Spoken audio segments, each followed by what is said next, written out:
My name is Mallory. I'm 32 years old, and the moment I walked through my parents' front door that November evening, I knew something was wrong. The air felt heavy, thick with unspoken tension.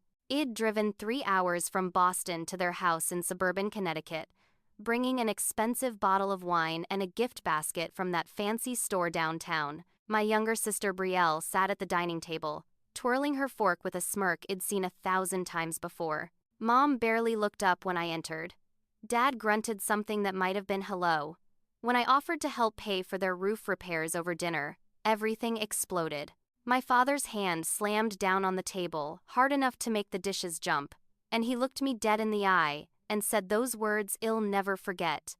"Nobody needs your money, or you." My mother nodded slowly, her lips pressed into a thin line of agreement. And Brielle, my baby sister who I'd helped raise, who I'd protected and defended my entire life, leaned back in her chair with that cruel little smile and added, "Finally someone said it." I sat there frozen, my fork suspended halfway to my mouth, while those words echoed in my mind like a death sentence. Before we dive into what happened next, I want to know where you're watching from. Drop your city or country in the comments below. And if you've ever felt like the outsider in your own family, go ahead and hit that like button right now, because you're going to want to see how this story unfolds. Make sure to subscribe and turn on notifications because what happens next will shock you. Trust me, this dinner was just the beginning of a betrayal so deep, it took years to uncover the full truth. Now, let me take you back to how we got here. Growing up, I was always the responsible daughter,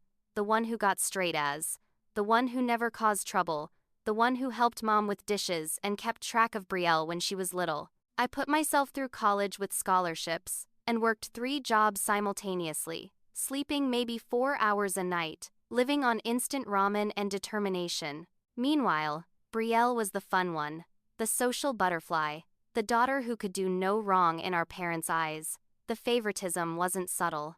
I remember my high school science fair where I'd spent months building a working model of sustainable energy systems, and my parents couldn't make it because they had to attend Brielle's dance recital, her 3rd one that month. When Brielle turned 16, she got a brand new car with a bow on top. When I turned 16, I was told if I wanted a car, I could buy one myself, so I saved for a year and bought a beat-up Honda that broke down every other week. My parents paid for Brielle's entire state college education, tuition, room, board, spending money, everything. I got student loans that I'm still paying off a decade later. Every mistake Brielle made was excused with "she's young, she's learning, she's finding herself." But when I got a B instead of an A, I was lazy and not living up to my potential. Now I'm a senior tech consultant in Boston, earning well into 6 figures, living in a nice apartment, building the life I always dreamed of. Brielle is 28, currently living back at home after her 2nd divorce, unemployed, spending her days shopping online with money she doesn't have. For the past 2 years, I'd been sending money home monthly, anywhere from $500 to $2,000, because Dad's back problems meant he couldn't work as much, and Mom's part-time retail job wasn't cutting it. I thought I was helping. I thought maybe if I contributed enough, proved my worth enough, they'd finally see me as valuable. I visited once a month despite living 3 hours away, despite the cold shoulders and barely concealed resentment that greeted me every single time. That night at dinner, after Dad's explosive declaration, he elaborated with a voice dripping with contempt. "We don't want your guilt money, Mallory. Stop trying to buy your way into this family." My mother, who'd taught me that family helps family, who'd guilted me into sending that money in the first place, nodded along and added, "You've always acted so superior with your fancy job and your big city life. You think you're better than us." Brielle jumped in eagerly, her eyes bright with malice. "You're always rubbing our faces in your success, making us feel like failures." I tried to defend myself, tried to explain that I just wanted to help, that I loved them and wanted to contribute to the family. But every word I spoke was dismissed as more evidence of my selfishness. "There you go again," Dad said, "making it all about you." Then Brielle dropped the first bomb with casual cruelty. "I told them what you really think of us, Mallory. How you called them financial disasters behind their backs. How you said they're embarrassing." My blood ran cold because I had never, not once, said anything remotely like that. I worship my parents despite everything. Id defended them to friends who noticed how they treated me. But when I protested, when I said I never said those things, they all looked at me like I was a liar. Don't make it worse by lying, Mom said quietly. And that hurt more than anything, Dad had shouted. The betrayal crashed over me in waves. My own sister was lying about me, and my parents believed her without question, without even asking me first, without giving me a chance to defend myself. I excused myself to the bathroom, pressed my back against the door, and fought the tears burning behind my eyes. Through the old walls, I could hear them in the dining room, and they were laughing, actually laughing. Like humiliating me was the most entertaining thing they'd done in months. That's when I knew this wasn't just a bad dinner. This was something darker, something planned, something that had been building for longer than I realized. I splashed cold water on my face, looked at myself in the mirror, and barely recognized the woman staring back. When had I become so desperate for scraps of love from people who clearly didn't want to give it? I walked back to that dining room with my spine straight and my voice steady. And I asked the question I'd been too afraid to ask my entire life. Why do you treat me this way? What did I do to make you hate me so much? The words hung in the air like smoke, and for a moment, nobody spoke. Then my father scoffed, actually scoffed at me, and said, "Here we go again. Always the victim, always making everything about poor Mallory and her hard life." My mother launched into a litany of grievances I didn't even know she'd been keeping. Things from when I was 8 years old, 10 years old, supposedly selfish things I'd done as a child that she'd apparently been cataloging for decades. "You were always such a difficult child," she said, her voice thick with resentment. "Nothing was ever good enough for you. You never appreciated anything we did." But the lies, I discovered, went so much deeper than I'd imagined. Brielle had been feeding our parents false stories about me for years. Carefully crafted poison designed to turn them against me. She'd told them I said Brielle was lazy and pathetic, that I'd mocked their small house to my friends in Boston, that I only visited out of obligation and talked badly about them the moment I left. Every single word was a complete fabrication, but they'd believed every syllable.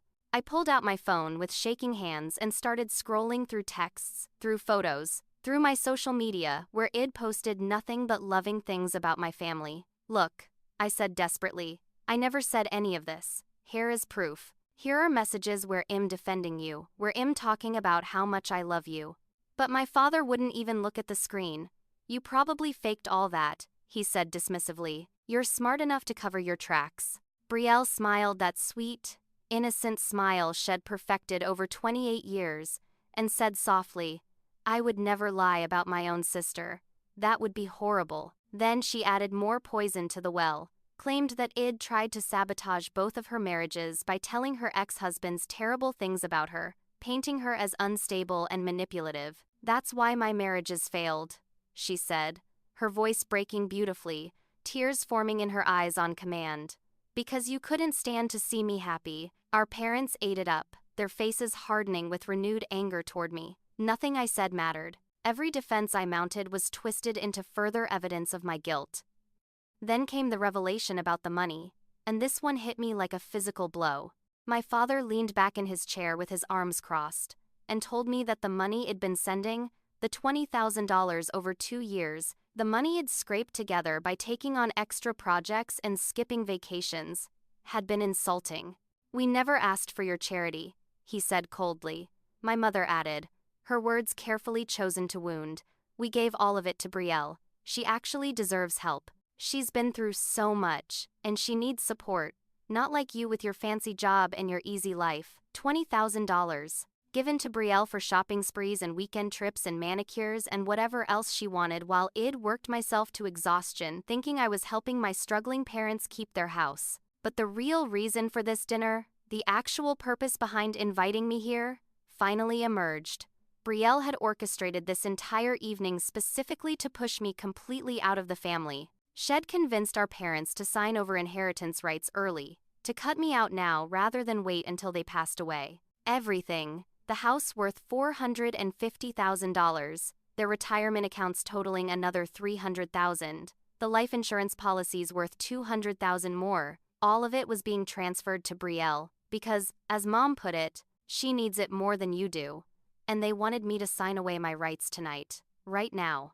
Papers were already drawn up by what they claimed was the family lawyer, sitting in a manila folder on the sideboard, just waiting for my signature to finalize my complete removal from this family. My father pushed the papers across the table toward me, and I could see my name already typed on signature lines, could see legal language I didn't quite understand, could see that they'd planned this down to the last detail. "It's only fair," my mother said, using that word like a weapon. "You're doing fine. You don't need this money." But Brielle has had such a hard time, with her divorces and trying to find herself, and she deserves security. Brielle leaned forward, her elbows on the table, and added with faux concern, "It's really the right thing to do, Mallory. You understand, don't you? You've always been the responsible one. This is just you being responsible for family." I looked down at those papers, at the careful way my family had set this trap, and I realized with crushing clarity that this was never about reconciliation or family dinner or reconnecting. I was here to be manipulated, cornered, and stripped of anything they thought I might eventually receive. They saw me as nothing but an obstacle, and an ATM machine, valuable only for what I could provide and how easily I could be removed. My hands trembled as the full weight of their betrayal settled on my shoulders. These people, who I'd loved and defended and supported my entire life, had turned me into their enemy, and I didn't even know when it had started. I told them I needed time to think, that I couldn't sign something this important without reviewing it carefully, and my father's face turned a dangerous shade of red. "You'll sign it now, or you can get out of this house and never come back," he threatened, his voice rising to a shout. My mother started crying those manipulative tears, dabbing at her eyes and saying I was breaking her heart, that after everything they'd done for me, this was how I repaid them. Brielle sat back with a satisfied smirk, clearly enjoying watching me squirm under their pressure, confident that I'd cave like I always had before. That's when my phone rang, Kendall's name flashing on the screen. Kendall had been my best friend since college, the sister I chose, the one who'd seen me through every heartbreak and triumph. I excused myself, grateful for the interruption, and stepped into the hallway to answer. "Mallory." Kendall's voice was urgent, panicked even. "I need to tell you something, and you need to hear me out before you react." My stomach dropped because Kendall wasn't the panicking type. She explained that she'd run into Brielle's ex-husband Derek at a coffee shop that afternoon, and had told her things. Terrible things that I needed to know immediately. Derek had revealed that Brielle had been forging emails from me for years. She'd created a fake email account using a variation of my name, something close enough to fool people who weren't paying close attention, and she'd been sending messages to extended family members, to my own friends, to anyone in my life who mattered. These emails said horrible, cruel things in my voice. They blamed family members for problems, called them names, shared secrets that supposedly I'd been keeping, made me look unstable and narcissistic and cruel. Several of my friendships had ended because of emails I never sent. Extended family members had stopped inviting me to weddings and graduations and reunions because of words I never wrote. Kendall had started digging the moment Derek told her, and what she found made my blood run cold. She'd discovered multiple fake social media accounts in my name, accounts I'd never created, posting things I'd never say. There were screenshots that had been shared in family group chats, supposedly from my private accounts, showing me saying terrible things about my parents, about being embarrassed by them, about wishing I'd been born into a different family. Every single one was fabricated, carefully crafted by Brielle over a period of 3 years to systematically destroy my reputation and relationships. Derek, who I'd only met a handful of times during his brief marriage to Brielle, had tried to warn me months ago. Had discovered the fake accounts and the manipulation, and it was part of why Head divorced her. But when he tried to contact me through email, the messages bounced back. When he tried through social media, his messages went unanswered. I realize now that Brielle had blocked him from all my accounts, had intercepted any attempt he made to expose her, had kept me isolated from anyone who might tell me the truth. She'd stolen money from him during their marriage, over $30,000 from their joint accounts. And when he confronted her, She'd blamed me, said I'd taught her bad financial habits, and encouraged her to take what she deserved. Kendall sent me screenshots while we were on the phone. Evidence shed already started gathering. Email headers showing the fake account origins. IP addresses traced back to locations where Brielle lived. Timelines that proved Shed been doing this deliberately and methodically for years. This wasn't impulsive, Mallory, Kendall said, her voice tight with anger on my behalf. This was calculated. She's been working to isolate you and destroy your reputation for 3 years. Every cold shoulder from family, every lost friendship, every time someone treated you differently. This was why. I stood in that hallway with my phone pressed to my ear and felt my entire understanding of reality crack and splinter. My alienation from extended family, the cousins who'd stopped calling, the aunt who'd removed me from her will, the uncle who'd stopped coming to holidays when I was there. All of it had been engineered. Brielle had systematically destroyed my relationships with everyone, and I'd blamed myself. I'd thought I'd done something wrong, said something offensive, been too focused on work or too distant or too something, but it was all lies. Carefully constructed, meticulously maintained lies designed to leave me completely alone except for the nuclear family who openly despised me. Kendall told me Shed already contacted my friend Garrett, who's a lawyer, and had looked at the papers my family wanted me to sign. They weren't from any legitimate lawyer. The attorney listed on the documents didn't exist in the state bar records. The forms themselves had legal errors that would void them, clauses that made no sense, formatting that was wrong. Garrett thought Brielle had downloaded a template from the internet and filled it in herself, trying to get my signature for some other purpose entirely. "Don't sign anything," Garrett texted me urgently. Those papers could be used to forge financial documents. She could access your accounts, your credit, everything. This is fraud, Mallory. This is illegal. I walked back into that dining room with new eyes, seeing my family clearly for perhaps the first time in my life. My sister sat there with her carefully composed expression of concern.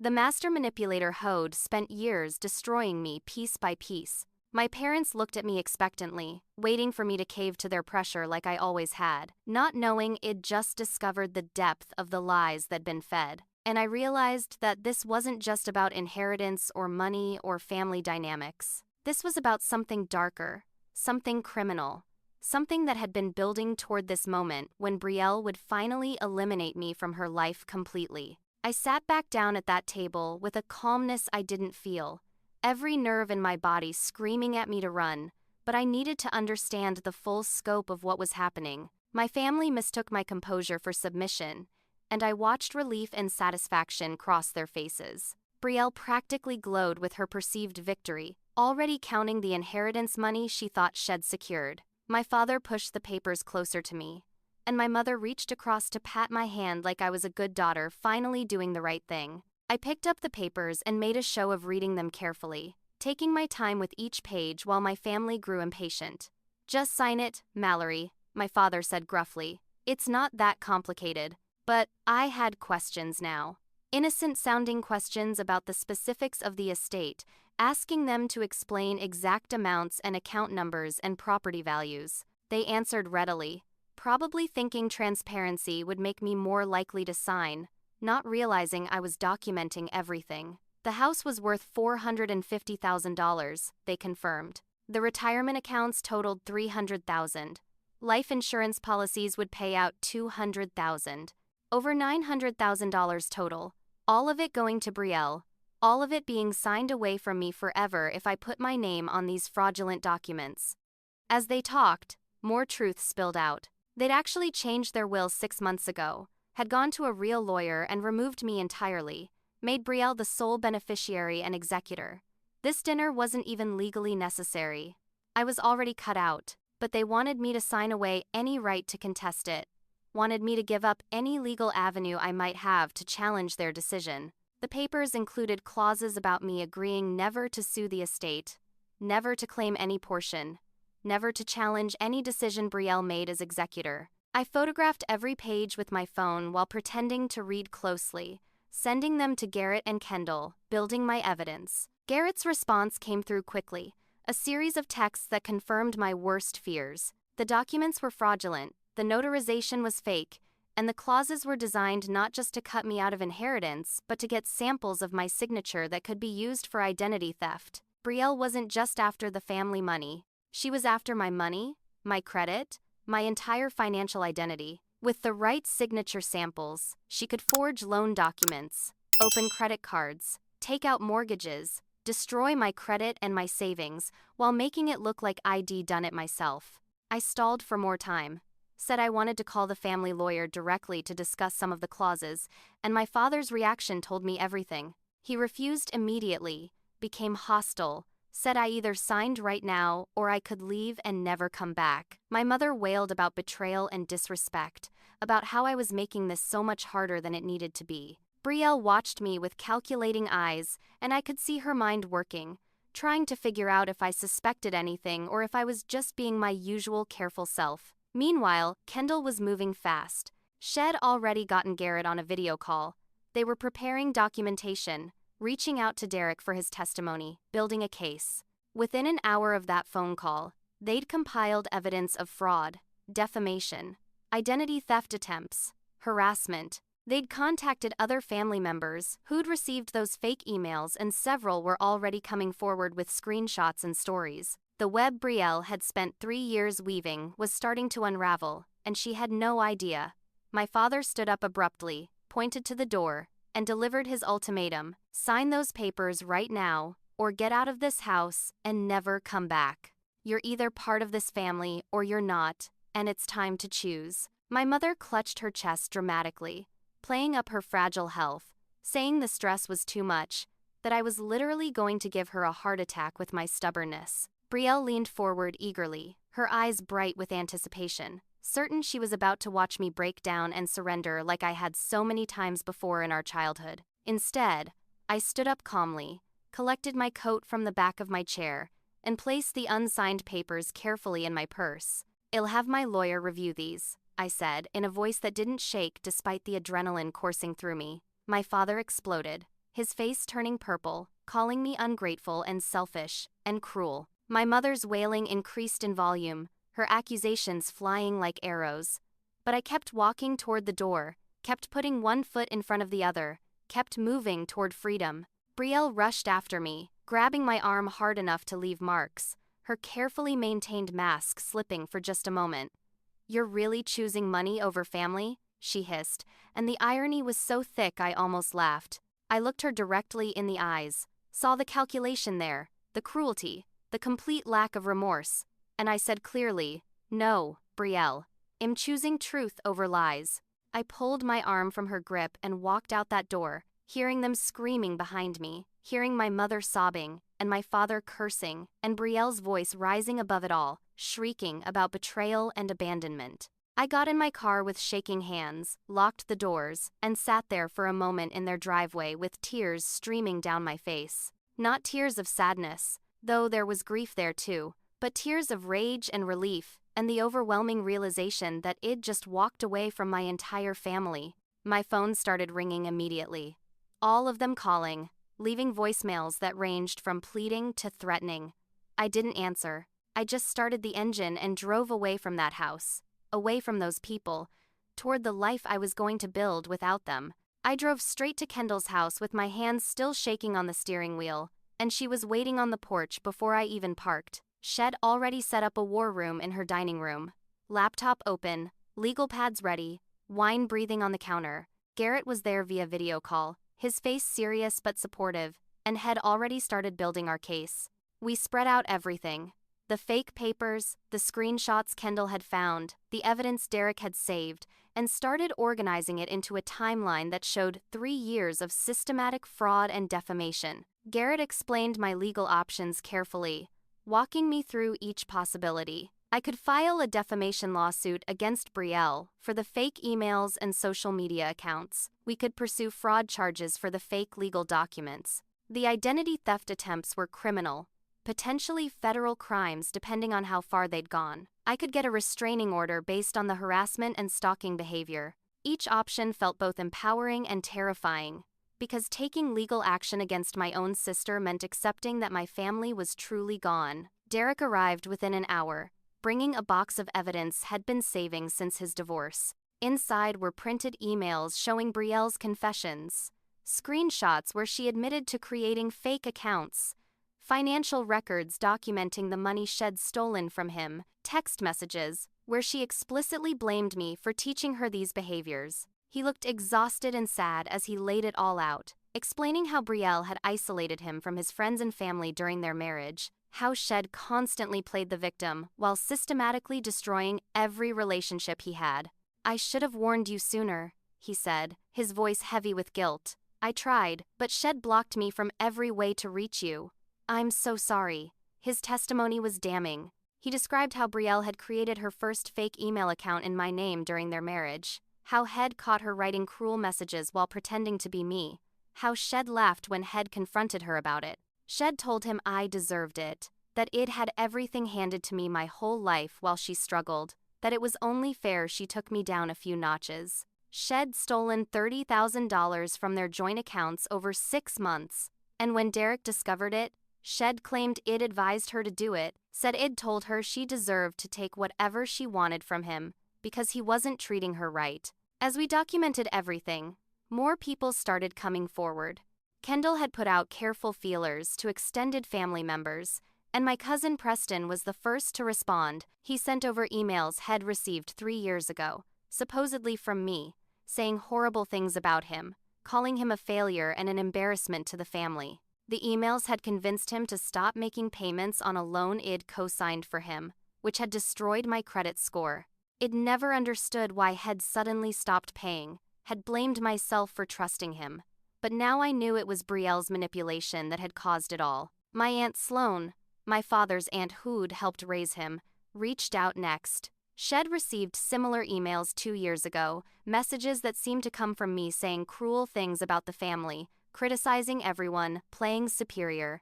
Shed been so hurt that Shed changed her will to remove me, taking away an inheritance of $75,000 Shed planned to leave me. "I should have called you," she wrote in her email. "I should have verified." But the emails seemed so real, and they referenced things only family would know. "I'm so sorry, sweetheart.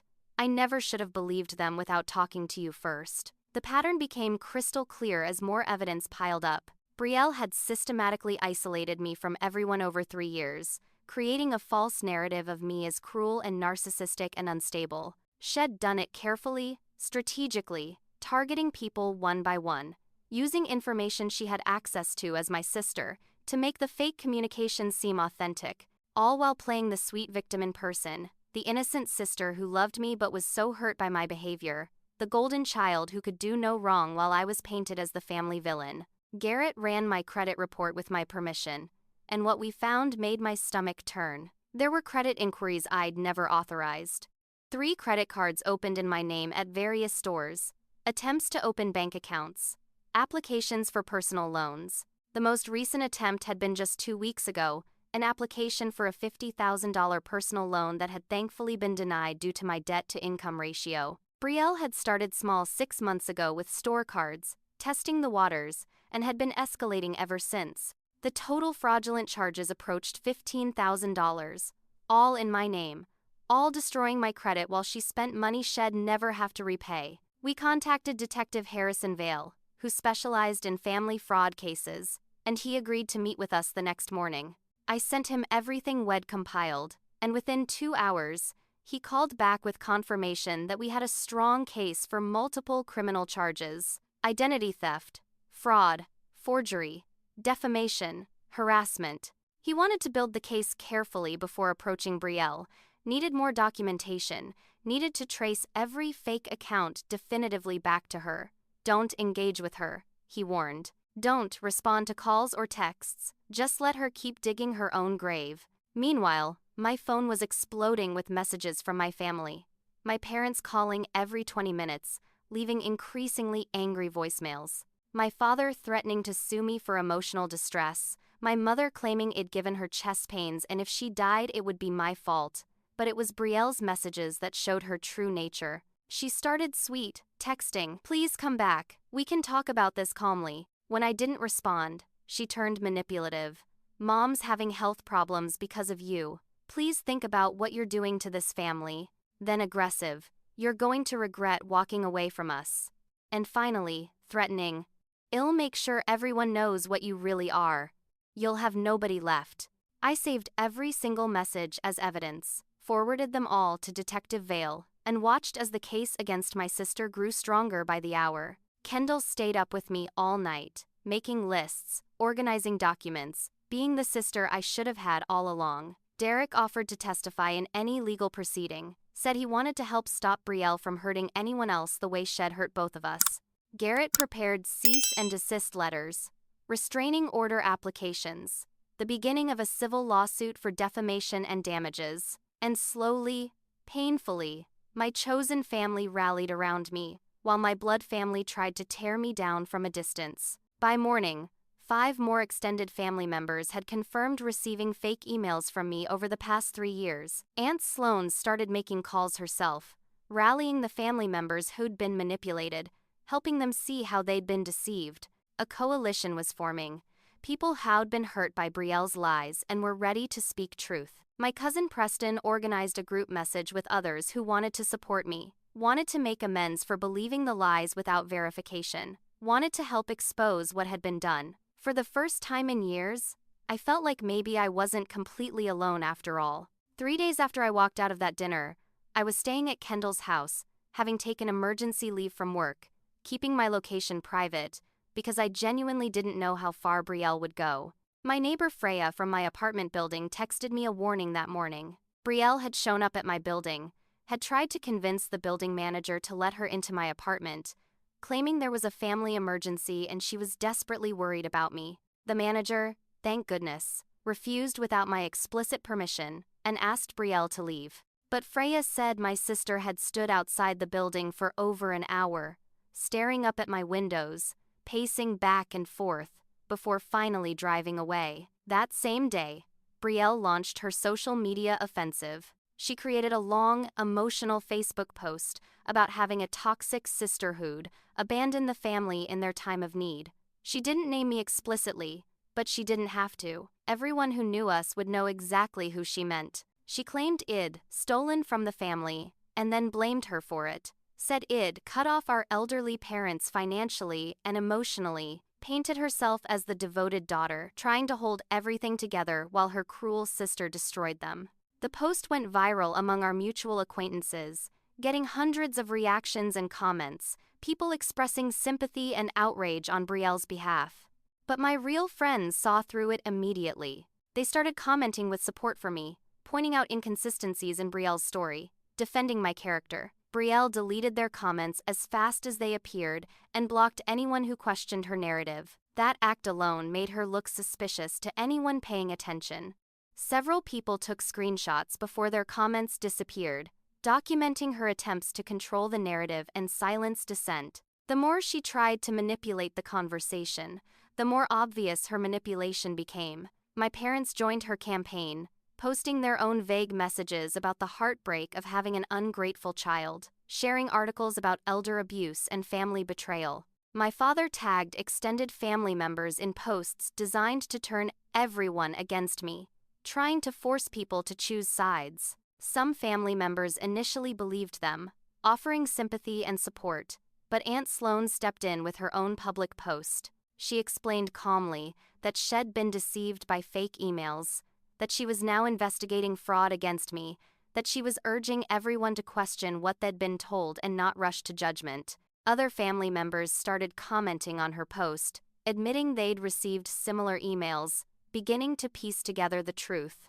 Brielle panicked as her carefully constructed lies began unraveling in public. She deleted all her social media posts, but it was too late. Everything had been screenshot and saved, archived as evidence of her harassment campaign. Detective Vale was collecting it all, building a case that grew stronger every time Brielle made a move. She'd created a digital footprint of her own guilt, documenting her harassment and defamation in real time where everyone could see it. Then she escalated to attacking my workplace.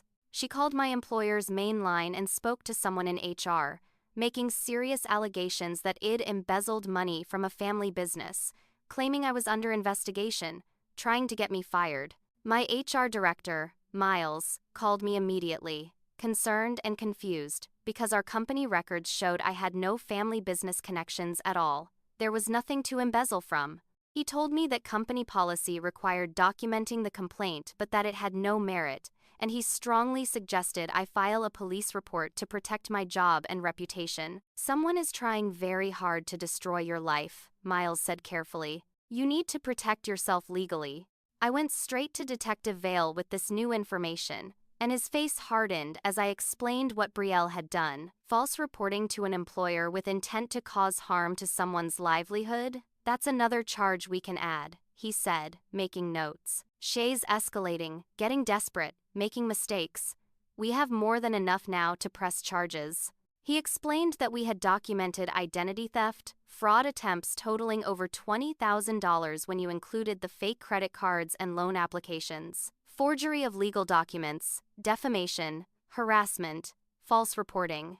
The case was solid, overwhelming even. He was preparing to bring charges within days. But Brielle wasn't done.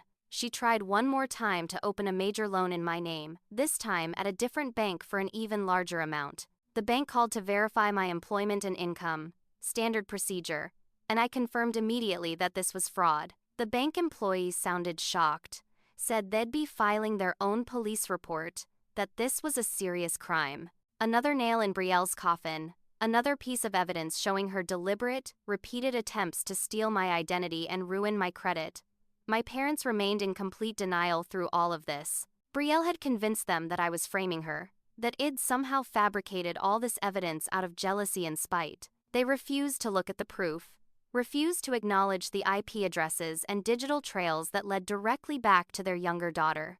Instead, they threatened to sue me for defamation, for hurting Brielle's reputation with these false accusations. Garrett sent them a formal cease and desist letter, documenting everything we had, warning them that continuing to harass me or make false statements would result in their inclusion in the lawsuit. In a desperate move, my parents convinced several family members who still believed them to stage an intervention. They showed up unannounced at my apartment building with Uncle Everett and Aunt Rita, demanding to see me, claiming they just wanted to talk and work things out. But I wasn't there. I was safely at Kendall's house, and my neighbors called the police about people harassing residents and refusing to leave the property. Officers escorted my parents and aunt and uncle away, and the building manager sent me security footage of the whole incident. My parents looked desperate and embarrassed, my mother crying, my father arguing with the police, making a scene that the other residents would remember. That night, Brielle left a voicemail on my phone that I'll never forget. Her voice was high and tight, stripped of all the sweet pretense she usually maintained, raw with rage and desperation. "You think you're so smart, Mallory," she hissed into the phone. "You think you've won, but I did what I had to do. You had it easy your whole life. Everything handed to you. Everyone loved you more, and I had to even the score. You deserved everything I did to you. I made them see the truth about you, and now you're alone, just like you should be." She went on for 3 minutes, essentially confessing to the entire scheme, admitting that she'd deliberately destroyed my relationships and reputation because she thought I deserved to suffer. I played that voicemail for Detective Vale, and he actually smiled, something I hadn't seen him do before. "This is what we call a smoking gun," he said. "She just confessed to intentional fraud, harassment, and defamation. The district attorney is going to love this." She essentially handed us her conviction. He made copies of the recording, had it transcribed, added it to the mountain of evidence that was going to bury my sister. The next day, Detective Vale called to tell me that the district attorney had reviewed everything and was moving forward with criminal prosecution, warrant being prepared, arrest imminent, multiple felony charges. "I need to ask you," Vale said carefully, "if you want to be present when we execute the warrant." I thought about it, about watching my sister get arrested, and I couldn't do it. "No," I told him. "I can't watch that. Just let me know when it's done." The arrest happened 1 week later on a Tuesday morning. Detective Vale called me at 10 a.m. to tell me it was done. Police had gone to my parents' house where Brielle was living, had taken her into custody without incident, had charged her with 7 counts of identity theft, 23 counts of fraud, forgery, and harassment documented over several months. Bail was set at $25,000, a significant amount that reflected the seriousness of her crimes. My parents, still believing their golden child was innocent, scrambled to pay her bail, pulling money from accounts they didn't have, putting themselves further into debt to free the daughter who had been lying to them for years. Their reaction to the arrest was exactly what I expected. They blamed me entirely, called me vindictive and cruel, said I was destroying the family over nothing, that I should have just let it go. They couldn't or wouldn't see that Brielle had committed actual crimes, that there were victims beyond just me, that the evidence was overwhelming and undeniable. They'd rather believe I was evil than accept that they'd been wrong about their favorite daughter for her entire life. Brielle's defense attorney, Conrad Beck, reached out to Garrett within days, clearly recognizing how strong our case was. He wanted to negotiate a plea deal, offering restitution in exchange for reduced charges, trying to keep Brielle out of prison. But Garrett, following my instructions, refused to negotiate. Full prosecution or nothing, he told Beck. Your client had 3 years to stop. She didn't. She escalated. Actions have consequences. The preliminary hearing was surreal. I sat in the courtroom with Garrett beside me, watching as they brought Brielle in wearing an orange jumpsuit. She looked terrible, her hair greasy and unwashed, her face bare of the makeup she usually wore, her eyes darting around the room until they landed on me. For a moment, we just stared at each other, my sister and I saw fear there. Real fear, for perhaps the first time in her life. My parents sat behind her defense table, glaring at me like I was the criminal, my mother crying loudly enough for everyone to hear, my father's jaw clenched so tight I could see the muscles jumping. The judge reviewed the evidence presented by the prosecution, page after page of documented fraud, digital forensics showing IP addresses and account origins, testimony from Derek and others, financial records proving theft. He looked at Brielle with obvious distaste when the prosecutor played her voicemail confession in open court, her voice echoing through the room, admitting to everything. The judge denied Beck's request for bail reduction, stating that the defendant had shown calculated, prolonged criminal behavior and poses a continued threat. Brielle tried to reach out to me through her lawyer after that hearing, sent a letter that Beck passed to Garrett. It was full of apologies and claims of mental health crisis, begging me to drop the charges, promising to get help and make amends. Garrett advised me it was a standard manipulation tactic, that abusers often claim mental health issues when finally held accountable, that real remorse would have come years ago when she could have stopped. I didn't respond to the letter. The district attorney offered Brielle a plea deal, trying to save the court time and money. Plead guilty to reduced charges, accept 5 years probation, pay full restitution of all money stolen and damaged, mandatory mental health treatment, and a permanent stay-away order from me. It was a generous offer considering the severity of her crimes. But Brielle, still believing she could talk her way out of consequences like she had her entire life, refused. She insisted she'd win at trial, claimed she could prove Id consented to everything, said she had evidence that Id known about all of it and was only pressing charges now out of spite. More lies, more manipulation, doubling down even as the walls closed in around her. My parents supported her decision to go to trial, mortgaged their house to hire an expensive defense attorney, threw away their financial security on a lost cause because they couldn't admit they'd been wrong.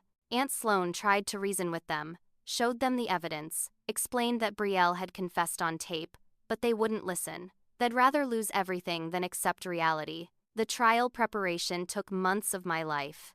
Depositions where I had to relive every moment of betrayal, every lie, every manipulation. Extended family members testified about the fake emails they'd received, showing the pattern of Brielle's deception. Derek provided detailed testimony about her behavior during their marriage, the fake accounts Head caught her creating, the money she'd stolen while blaming me for teaching her to steal. Financial experts traced every fraudulent transaction back to Brielle, showing the jury exactly how she'd systematically tried to destroy my credit and finances. A forensic psychologist evaluated all the evidence and testified about calculated, predatory behavior, explaining that this wasn't impulsive or the result of mental illness but deliberate, planned, sustained criminal activity. My own testimony was the hardest thing I've ever done. Sitting in that witness stand, explaining to a room full of strangers how my own sister had spent 3 years destroying me,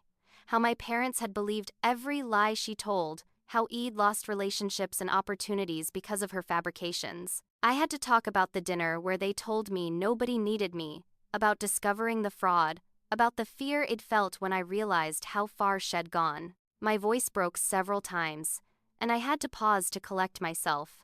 But I got through it.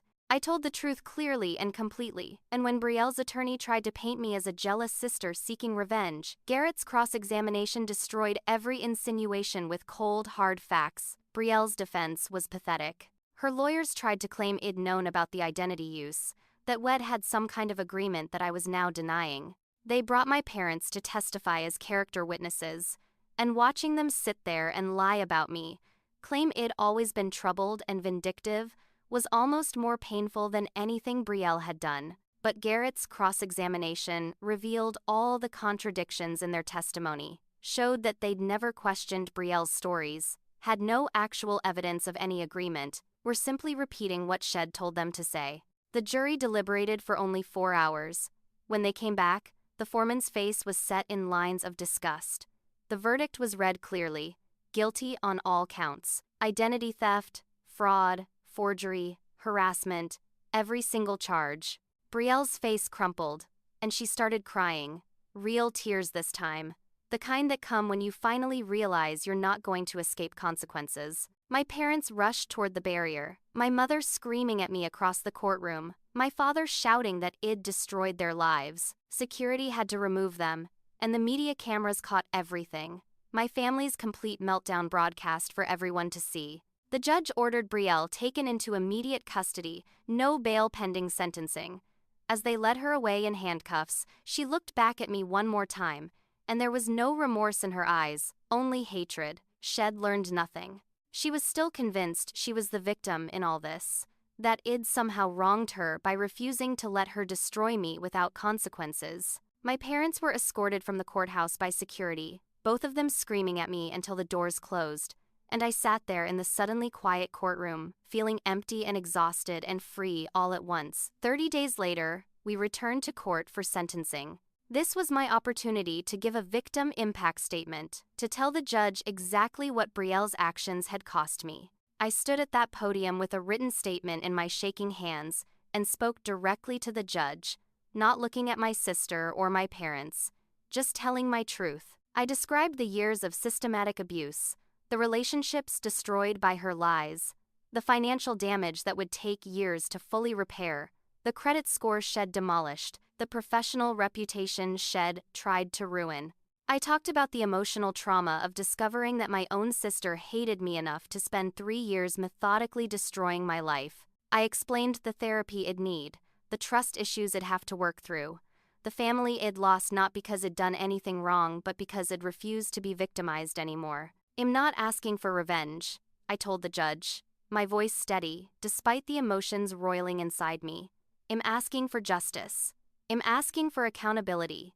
I'm asking that my sister finally face real consequences for her calculated, prolonged criminal behavior. And I'm asking for protection, a guarantee that she can never do this to me or anyone else again. When I finished and sat down, Garrett squeezed my hand, and I felt Kendall behind me in the gallery, my chosen family supporting me through this final step. Brielle gave her own statement next, and it was a masterclass in manipulation. She cried. She apologized. She admitted that jealousy had consumed her, that Shed hated living in my shadow, that watching me succeed while she struggled had driven her to do terrible things. She claimed she never meant for it to go so far, that it had spiraled out of control, that she was so sorry and if I could just give her another chance, Shed prove she could change. She begged the judge for leniency for our parents' sake, said they'd lose everything if she went to prison, that her mother's health was failing and her father couldn't handle the stress. It was a performance designed to tug at heartstrings, but her confession voicemail had already revealed the truth of her character, and the judge wasn't fooled. My parents gave their own plea, crying and begging for mercy, claiming they'd already lost their house and their savings, that losing their daughter to prison would kill them. My mother actually said Shed die of a broken heart, that the judge would have her blood on his hands, theatrical to the point of absurdity. The judge listened politely, but his expression never changed, unmoved by the same manipulation tactics that had worked on them for decades. When it was time for the judge to speak, his voice was firm and cold. He reviewed the evidence, the calculated nature of the crimes, the extended timeline, the complete lack of remorse until consequences arrived. He noted the confession voicemail that showed Brielle's true feelings, her belief that I deserved what she'd done to me. And then he handed down the sentence. 3 years in prison, 5 years probation after release, full restitution of $67,000 covering all the fraudulent charges and damaged credit, mandatory psychological treatment, both in prison and during probation, and a permanent restraining order prohibiting any contact with me directly or indirectly for the rest of her life. The courtroom erupted. My parents screamed, my mother collapsing dramatically into the arms of Uncle Everett, who'd remained loyal to them. Brielle sobbed, begging the judge to reconsider, promising she'd changed already. But the judge was done, the sentence was final, and the bailiffs led my sister away to begin serving her time. 3 years. It felt like both too much and not enough, but it was justice. Real, tangible justice that said her actions had consequences. But we weren't done. I still had my civil lawsuit for defamation and damages, separate from the criminal case. That judgment came through 2 weeks later, an additional $50,000 in damages for the destroyed relationships, lost opportunities, and emotional distress, plus full coverage of all my legal fees. Brielle would be paying for what she'd done for the next 20 years if necessary, her wages garnished, her tax returns seized, the judgment following her for the rest of her life. My parents' financial ruin was complete. They'd spent over $100,000 on Brielle's defense, lost their house to foreclosure when they couldn't pay the mortgage they'd taken out for her bail and legal fees, drained their retirement accounts, and now faced bankruptcy. They were living in a small apartment, both working in their 70s, facing a future of poverty because they'd chosen to protect a daughter Wad lied to them over and over. Aunt Sloan tried one more time to reach them, to help them see reason, to offer support if they'd just acknowledge the truth, but they refused. They blamed me for everything, said Id, destroyed the family, that they hoped I was happy now that Id ruined all their lives. Outside the courthouse, after the sentencing, my parents approached me one final time. My father's face was purple with rage, my mother's eyes were red and swollen, and they looked at me with such hatred that I actually stepped back. Are you happy now? My father spat. You destroyed this family. You put your own sister in prison. You took everything from us. I hope you can live with yourself, my mother added through her tears. You were always selfish.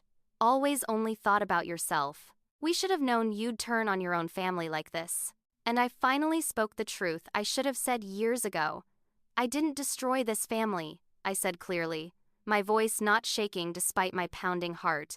You did. You did, when you chose to believe lies over truth, when you enabled abuse and called it love, when you threw away everything to protect someone who was using you just like she used me. I gave you proof, I gave you evidence, I gave you every opportunity to see reality, and you chose blindness. That's on you, not me. I told them not to contact me ever again, that I was done trying to earn love from people who'd never wanted to give it. They'd made their choices repeatedly over decades, and I was finally making mine. I was choosing myself, choosing peace, choosing a life without their toxicity. They cursed me as I walked away, my father shouting threats, my mother wailing, but I didn't look back. I got in Kendall's car, and we drove away from that courthouse, away from that chapter of my life, towards something better. The extended family remained divided. Aunt Sloan stayed firmly in my corner, proud of me for standing up for myself, including me in all her family plans. My cousins Preston, Lane, and Ivy became regular parts of my life, apologizing for believing the lies, working to rebuild trust. But Uncle Everett and Aunt Rita sided with my parents, believed it'd been vindictive and cruel, and we accepted that some relationships were permanently broken. Some bridges, once burned, can't be rebuilt, and that had to be okay. Derek called me after the sentencing to say thank you. Seeing her finally face consequences helped me heal, he said. I've been in therapy, processing everything, and knowing that she can't do this to anyone else, that felt important. We stayed in touch occasionally, two people who'd survived the same predator, finding closure in shared experience. My workplace was incredibly supportive through everything. My boss called me personally after the trial to congratulate me on my courage, And 2 weeks later, I was promoted to senior consultant with a significant raise. The company wanted to compensate me for what I'd gone through and reward the professionalism I'd maintained while dealing with such a personal crisis. It was validation I didn't know I needed, proof that my worth wasn't defined by my family's opinion of me. My credit score started slowly improving as the fraud was removed from my reports, but it would take 2 years to fully recover from the damage Brielle had done. I budgeted carefully, knowing that restitution payments would be coming in eventually, but not counting on them, rebuilding my financial security piece by piece. I started an emergency fund, something I'd never been able to maintain before because I'd been sending all my extra money home to parents who'd given it to my sister. From prison, Brielle made attempts to contact me through third parties, sending letters via other inmates, families, trying to get messages through extended family members who still spoke to her. Each letter was the same pattern, apologizing and asking for forgiveness, wanting me to visit, begging for reconciliation. Garrett advised me not to respond to any of it, to maintain the no-contact boundary completely. I blocked every attempt, every flying monkey she sent, every manipulation. I was done.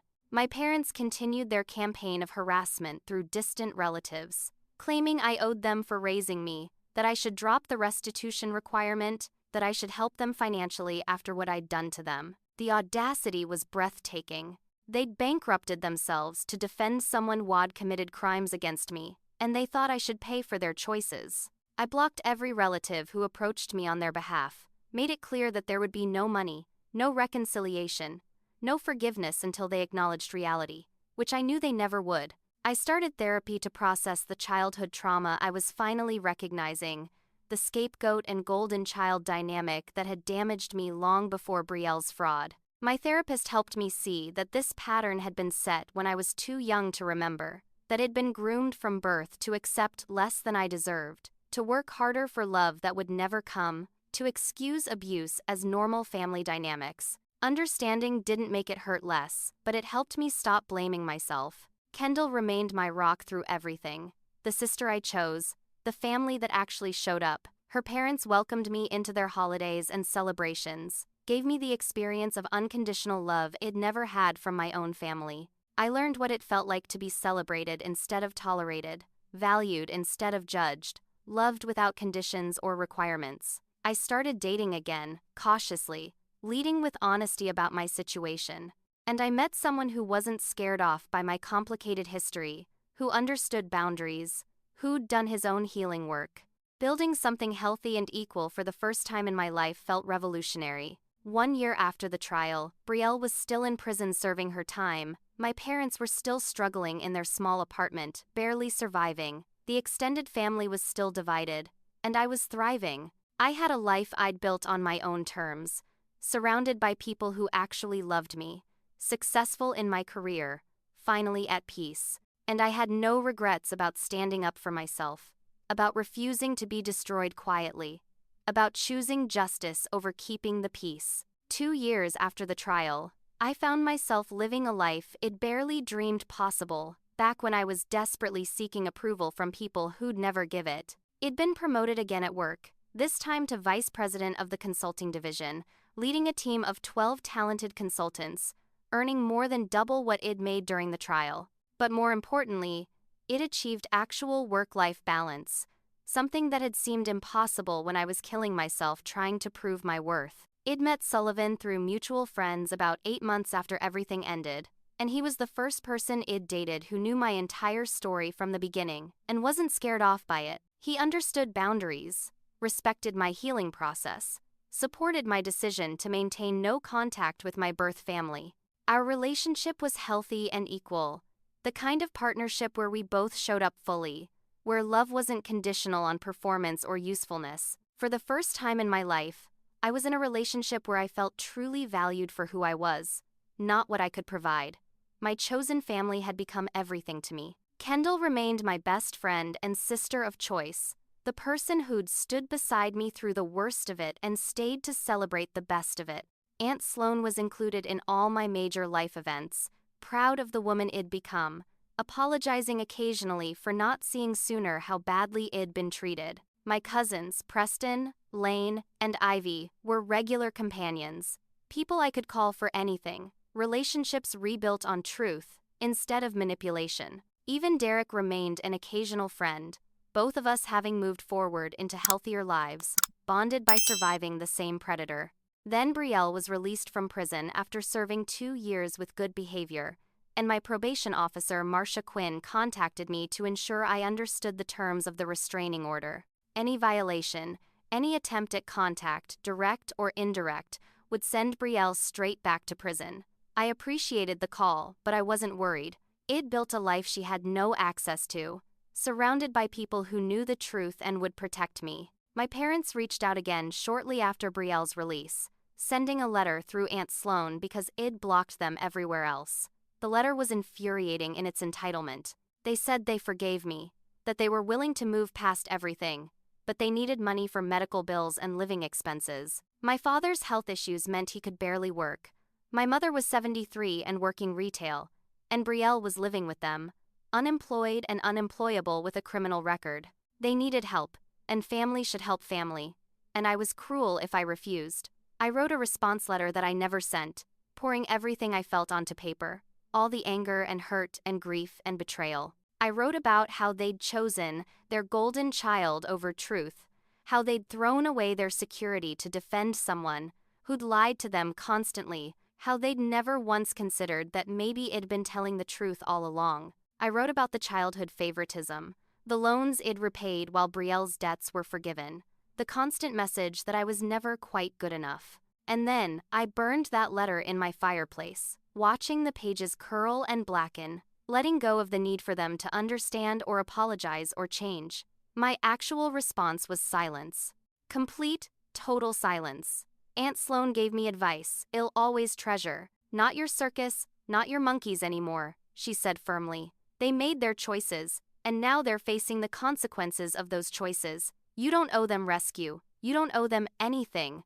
They need to face reality, and your money would just enable them to keep living in denial. She was right. Helping them would just allow them to continue believing they'd done nothing wrong, that I was the villain in this story, that Brielle was the victim who needed protecting. Part of me, the little girl who'd spent her whole life trying to be good enough, wanted to help them. Old patterns die hard, and the urge to rescue them from their own decisions was strong. But therapy had taught me that helping them would be enabling dysfunction, that sometimes the kindest thing you can do for someone is let them face the natural consequences of their actions. They needed to understand that choices have outcomes, that you can't throw away everything for a lie and expect someone else to clean up the mess. Brielle violated her restraining order 3 months after her release. She showed up at my workplace, somehow found out where I worked despite my attempts at privacy, walked right into the building looking for me. Security called the police immediately.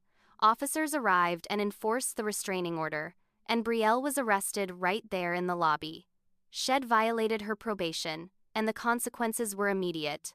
Back to court, back before a judge. And because this was a deliberate violation, she was sent back to prison for an additional 6 months. My parents called Aunt Sloan, screaming that I'd put Brielle back in prison, that I was vindictive and cruel, that I should have just talked to her instead of calling the police. They refused to acknowledge that Brielle had made a choice to violate a legal order, that showing up at my workplace was stalking, that Shed brought this consequence on herself. The pattern would never change. They would never see Brielle as responsible for her own actions. They would always blame me for refusing to be victimized quietly. That was when I finally reached full acceptance. Some families are too broken to fix. Some people are too invested in their delusions to accept reality. And it wasn't my job to save people who didn't want to save themselves, who would rather drown blaming me than grab the lifeline of truth.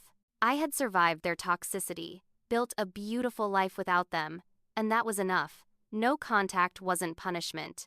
It was protection. It was self-love. It was choosing peace over chaos, health over dysfunction, truth over comfortable lies. I started journaling about my journey, processing the transformation from the desperate for approval daughter I'd been to the boundaried, healthy woman I'd become. I read back through entries from 3 years ago when I was still sending money home, still visiting monthly, still hoping that if I just tried hard enough they'd love me right. That woman felt like a stranger now, Id learned that self-worth isn't determined by others' opinions, that you can't make people see your value if they're determined not to, that sometimes the most loving thing you can do is walk away. My therapist helped me understand the narcissistic family system I'd grown up in, the way scapegoat and golden child dynamics work, how some families need a villain to maintain their dysfunction. She gave me permission to grieve the family I'd never had while celebrating the family I'd built. She taught me that healing isn't linear, that some days would be harder than others, that I'd probably always have a small part of me that wished things had been different. But she also taught me that none of that meant I'd made the wrong choice. Peace costs what it costs, and mine had cost me my birth family. It was worth it. I learned profound lessons through this nightmare that I carried forward into my new life. Blood doesn't obligate you to tolerate abuse. Setting boundaries is an act of self-love, not selfishness. Not everyone deserves access to you, and that's okay. Healing means choosing yourself even when it's hard. Your worth is inherent, not something you earn through performance or sacrifice. And sometimes walking away is the only way to win. The life I built was everything I'd needed. A beautiful apartment that felt like home, filled with things I loved, decorated in ways that made me happy. A career that challenged and fulfilled me, where my contributions were recognized and valued. A partner who cherished me, who showed up consistently, who made me feel safe and loved. Friends who were there through good times and bad, who celebrated my wins and supported me through struggles. No drama, no chaos, no abuse. Just peace and joy and authentic connection. I started volunteering with a support group for estranged adult children, sharing my story to help others feel less alone. So many people had been through similar experiences, scapegoated by their families, manipulated by siblings, gaslit into believing they were the problem, helping them see that they deserved better, that they could build beautiful lives without toxic family, gave purpose to my pain. I donated to organizations that helped victims of family financial abuse and fraud, turning my experience into advocacy. One afternoon, I was at a coffee shop with Sullivan, and I saw an elderly couple with 2 adult daughters at a nearby table. The daughters were laughing together, obviously close, the parents beaming at both of them with obvious love and pride. I felt a brief pang of grief for what could have been, what I'd wanted my whole life and would never have. Sullivan noticed, squeezed my hand gently, understanding without words. Then my phone buzzed with a text from Kendall, some ridiculous meme that made me laugh out loud. Aunt Sloan called about Sunday dinner at her place, asking what I wanted her to cook, and I realized with sudden clarity that I had exactly what I needed. I'd stopped chasing love from people incapable of giving it. I'd stopped setting myself on fire to keep others warm. I'd built a life filled with peace, joy, and authentic connection, surrounded by people who chose to love me, who showed up consistently, who valued me for who I was. At that family dinner 2 years ago, my parents had said nobody needed my money or me, and they'd been right in a way they didn't intend. I didn't need them either. I didn't need their approval or their love or their validation. I had everything I needed in the family I'd chosen, in the life I'd built, in the woman I'd become. Freedom tasted like peace, and peace felt like coming home to myself. I finally stopped trying to be enough for people who would never see my worth. And in that space where I used to exhaust myself seeking their approval, I found people who already saw it, who already valued it, who already loved me exactly as I was. That was the real victory, not the court cases or the justice or the consequences my sister faced. The real victory was learning that I deserved better and having the courage to choose it. Now I want to hear from you. Have you ever had to walk away from toxic family members to protect your peace? Have you been the scapegoat in your family while someone else could do no wrong? Drop your experiences in the comments below because I know so many of you have similar stories, and sharing them helps all of us feel less alone. And if this story resonated with you, if you've been where I was or know someone who has, please hit that like button and subscribe to this channel. Share this video with someone who needs to hear that it's okay to choose yourself, that family doesn't get a free pass to treat you terribly just because you share DNA. Your support helps this channel grow and helps more people find these stories when they need them most. Thank you for listening to my story, for being here, for being part of this community.